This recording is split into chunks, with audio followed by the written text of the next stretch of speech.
Russian drones are consistently hitting infrastructure targets and crushing the morale in Ukraine. They are now forcing Kyiv to pull back its US-provided Abrams battle tanks. The Russian drones have made it difficult for the tanks to operate without detection. The US sent 31 Abrams to Ukraine in January last year after an aggressive campaign by Kyiv. US also trained Ukrainians at a base in Germany on maintaining and operating them. The tanks cost about $10 million apiece. Ukraine argued that they were vital to breach Russian lines, but the battlefield has changed substantially since then. Russian surveillance drones and hunter-killer drones have made it difficult for Ukraine to protect the tanks. The Russian drones detect the Abrams tanks and other armored vehicles, neutralizing their potential that Ukraine was banking on. 5 of the 31 tanks have already succumbed to Russian attacks. In fact, a senior US defense official has said there is no open ground to drive across without fear of detection.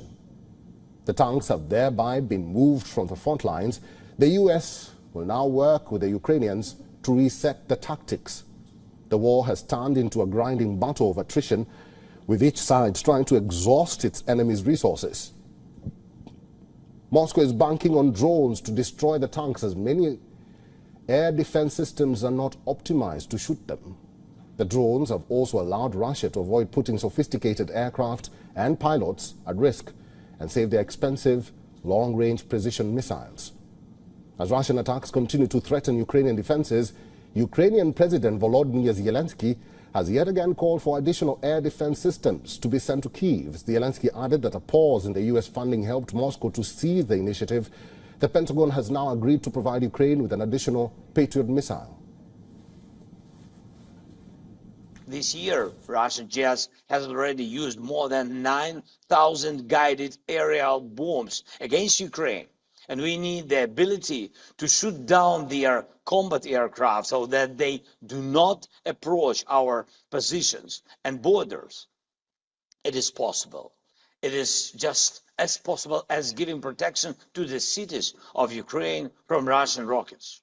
We urgently need Patriot systems and missiles for them. This is what can and should save lives right now. Meanwhile, Moscow is targeting Ukraine's energy infrastructure. According to Russia, its troops have attacked Ukraine's railways to disrupt military supplies.